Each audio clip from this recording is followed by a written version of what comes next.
Welcome back to espresso. बात करेंगे कुछ कोविड की और डेंगू की। कोविड की कई माह की पाबंदियों के बाद कोरोना केसेस में वाज़े कमी आना शुरू हो गई है। मुल्क भर में कोविड के फैलाव की शरह कम होकर तकरीबन 4% तक पहुंच गई है। गवर्नमेंट की जानिब से पाबंदियां भी नरम करने का सिलसिला जारी है, लेकिन कोरोना वायरस में कमी के साथ साथ डेंगू वायरस तेजी से फैलने लगा है। पंजाब, खैबर पख्तूनख्वा, इस्लामाबाद और कराची में डेंगू केसेस में इजाफा होता दिखाई दे रहा है, जबकि केसेस बढ़ने के बायस मुल्क के बड़े अस्पतालों में डेंगू काउंटर्स और वार्ड्स भी कायम कर दिए गए हैं। अगर बात की जाए इस रवां सीजन में तो पंजाब में 1000 से ज़ायद केसेस रिपोर्ट हो चुके हैं, जबकि खैबर पख्तूनख्वा में भी डेंगू से मुतासर अफराद की तादाद 1000 के करीब पहुँच गई है। इस्लामाबाद और रावलपिंडी में भी डेंगू की जो मरीज हैं उनकी तादाद में इजाफा जारी है, जबकि मुतासर अफराद की तादाद 177 हो चुकी है और 2 अमवात भी बताई जा रही हैं। बिल्कुल, ये सूरत हाल कुछ खास ठीक नहीं है। कराची में भी डेंगू के हवाले से खबरें आ रही हैं, बढ़ रहा है। बारिशों के बाद पानी खड़ा होने से सैकड़ों अफराद के डेंगू से मुतासर होने की भी इतलातें, और अब तक 5 अफराद, कराची की हम बात करें, इतलातें कि डेंगू से जाँ बहक भी हो चुके हैं। हुकूमत की जानिब से इसके बचाव के लिए इक़दामात पर अमल करने की हिदायत की जा रही हैं, ताहम कई इलाकों में इस वक्त जो डेंगू मुहिम है वो सुस्त रवि का शिकार है। महकमा सेहत का फील्ड स्टाफ कोरोना वैक्सीनेशन में मसरूफ़ है और पोलियो मुहिम भी हमने आपको बताया था जारी है।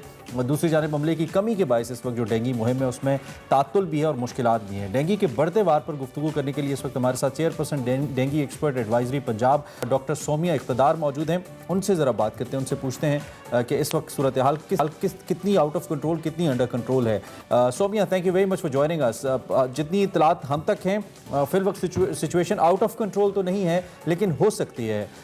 ऐसा लगता है कि अगर मजीद इसको ना संभाला गया तो सूरत हाल ख़राब हो सकती है। आप हमें क्या फिगर्स दे पाएंगे इस हवाले से? आप सही कह रहे हैं कि फिलहाल सिचुएशन आउट ऑफ कंट्रोल तो नहीं है, but situation is not very good. आपको पता है कि डेंगू जब एक दफा बढ़ना शुरू होता है तो फिर इसके नंबर ऑफ केसेस 1 से 2 और 2 से 4 और इस तरह बढ़ते ही जाते हैं। और अभी क्योंकि सीजन भी ऐसा है which is very conducive for mosquito breeding, तो हमें बहुत ज्यादा एहतियात की जरूरत है। बारिशें भी हो रही हैं और ये जब भी रेनफॉल होती है तो पानी इकट्ठा होता है, और जो पानी है वो मच्छरों की अमाजगाह है जहाँ से मच्छर बनते हैं और फिर बीमारी फैलाने का बायस बनते हैं। सो इस दफा हमारे पास अलार्मिंग है, इसलिए क्योंकि थ्रू आउट द कंट्री, आप सिंध की बात करें, पंजाब की, केपी के, हर जगह से हमें डेंगू के केसेस रिपोर्ट हो रहे हैं और नंबर्स में रोज बरोज इजाफा भी होता जा रहा है। तो आई थिंक कि ये हमारा वो टाइम है जब हमें बिल्कुल फुली प्रिपेयर होना चाहिए, fully geared up to tackle dengue. ठीक हो गया। अच्छा डॉक्टर सोमिया, कैंपेन के हवाले से, डेंगू मुहिम के हवाले से, ऑब्वियसली कोविड का एक मामला भी चल रहा है, साथ साथ पोलियो कैंपेन भी है, फिर साथ साथ अब चूंकि डेंगू का मामला भी शुरू हो गया, तो किस तरह से गवर्नमेंट इस हवाले से स्ट्रैटेजी बना रही है कि डेंगू को, क्योंकि इस वक्त आपने खुद ही कहा कि सिचुएशन थोड़ी ख़राब हो सकती है अगर इस पर कंट्रोल ना किया गया तो? डेंगू के मुतालिक जो अच्छी बात है वो ये है कि क्योंकि ये पिछले 10 सालों से हमारे मुल्क में मौजूद है, तो the system is in place. Covid was a new disease, उसके लिए तैयारी नए सिरे से करने की जरूरत थी, लेकिन डेंगू क्योंकि हमारा पुराना दुश्मन है और हर साल ही वार करता है, तो the system is in place. इसके लिए हॉस्पिटल्स की जो प्रिपेयर्डनेस है वो भी पहले ही सीजन के शुरू से कर दी गई थी। सर्विलेंस की टीम्स को भी एक्टिव किया गया है, जहां से एडल्ट मॉस्किटो स्प्रे मिल रहा है वहां पे स्प्रे की सहूलत भी मैसर की गई है। डेंगू का रिपोर्टिंग डैशबोर्ड भी एक्टिव है और डॉक्टर्स को भी ट्रेन कर दिया गया है ताकि अगर मरीज उनके पास आए तो वो उनको बेहतर तौर पर मैनेज कर सके।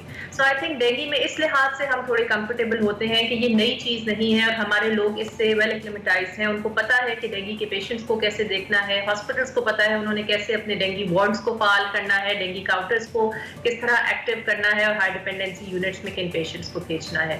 सो जस्ट हमें एक रिमाइंडर की जरूरत होती है। टीम्स, क्योंकि आपने बिल्कुल सही कहा शुरू में कि कोविड में भी एंगेज है, पोलियो कैंपेन भी चल रही है, लेकिन जैसे ही कोई बीमारी बढ़ती है वो प्रायोरिटी पे आ जाती है। तो कोविड पहले बढ़ रहा था तो वो प्रायोरिटी पे था, पोलियो तो हमारा मसला है ही, लेकिन क्योंकि डेंगू के केसेस बढ़े हैं तो हमारी तवज्जो इसकी तरफ तो हम डॉक्टर सोमिया जितने नंबर्स हम दें उसको लेकर हमारी तैयारी, यानी कि हमारे रिसोर्सेज भी उतनी है। If we talk about beds in hospital, if we talk about the capacity in hospital, the capacity of doctors that we have, human resource की मैं बात कर रहा हूँ, क्या फिगर्स को देखते हुए नंबर्स हमारे पास इसको प्रिवेंट करने के लिए पूरे हैं?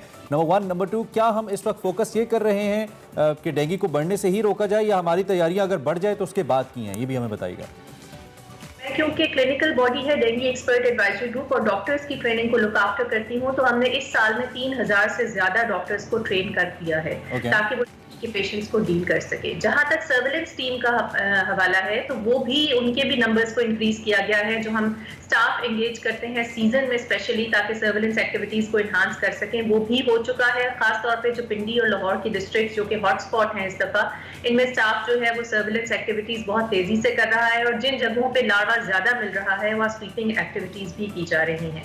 हॉस्पिटल प्रिपेयर्डनेस के हवाले से सीजन के शुरू से ही हमने एडवाइजरी इशू कर दी थी कि कोविड के बेड्स मुख्तस है, लेकिन डेंगू के वार्ड्स को भी फाल बनाने की जरूरत है और तमाम अस्पतालों में डेंगू के काउंटर्स, डेंगू के वार्ड्स और HDUs एक्टिव कर दिए गए हैं ताकि अगर पेशेंट्स आए तो उनको सहूलत। अल्लाह करे ज़्यादा इमरजेंसी की सूरत हाल ना हो। जो आप बता रही हैं हौसलामंद है ये जानना कि आप इस हवाले से प्रिपेयर्ड हैं। चूँकि आप खुद भी डॉक्टर हैं और डेंगू को देख भी रही हैं, तो मैं चाहता हूँ आपके होने का फ़ायदा हो जाए। ज़रा ये किस तरह से डेंगू फैलता है, ज़रा आम देखने वालों को बताइए, और अगर हो जाता है इसकी निशानियाँ क्या हैं और फिर इसे कैसे प्रिवेंट किया जा सकता है, ज़रा क्विकली अगर आप हमें बता पाएँ।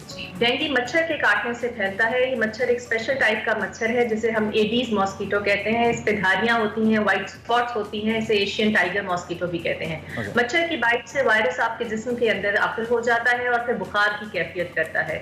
ये बुखार छोटी मियाद का होता है जो 2 से 10 दिन तक रहता है। इसके साथ जिस्म में शदीद दर्दें होती हैं, पट्टों में दर्द, जोड़ों में दर्द, आंखों के पीछे दर्द, सर में दर्द। ये हॉलमार्क है डेंगू का कि शदीद दर्द के साथ तेज बुखार होता है। इसके अलावा जिस्म पे रैश बन सकता है, जिस्म के किसी हिस्से से खून आ सकता है जैसे नाक से, दांतों से, और कई दफा पेट में दर्द और उल्टी और मतली की कैफियत भी इसके साथ होती है। सो अगर ऐसी कोई भी अलामात हैं तो फौरन हॉस्पिटल में डेंगू काउंटर पर रिपोर्ट कीजिए, जहां पर आपका खून का टेस्ट किया जाएगा। खून में आपके व्हाइट सेल और प्लेटलेट्स की मिकदार को देख के हमें शुबा हो जाता है कि अगर वो कम है तो ये डेंगू बुखार हो सकता है, और फिर डेंगू की कंफर्मेशन के टेस्ट किए जाते हैं और आपको अस्पताल में दाखिल कर आपका इलाज किया जाता है। ओके डॉक्टर साहिबा, बहुत ज़बरदस्त तरीके से आपने बताया। Wish you all the best जो आप बता रही हैं। अल्लाह करे सिचुएशन अंडर कंट्रोल रहे और आउट ऑफ कंट्रोल ना हो। Thank you for joining us early in the morning doctor Somia हमारे साथ। कोविड के हवाले से और ये इमरान थोड़ी कंफ्यूजन की सिचुएशन भी रहती है, क्योंकि दोनों सिचुएशन में बुखार होता है। तो अब आपने अगर कोविड की सिचुएशन को साइड पे रखना है तो आपने डेंगू को भी मद्देनजर रखना है और दोनों सूरतों में आपने डॉक्टर से रुजू करना है। ब्रेक लेंगे जी, ब्रेक के बाद हाजिर होंगे। आप देखते रहिए एक्सप्रेस।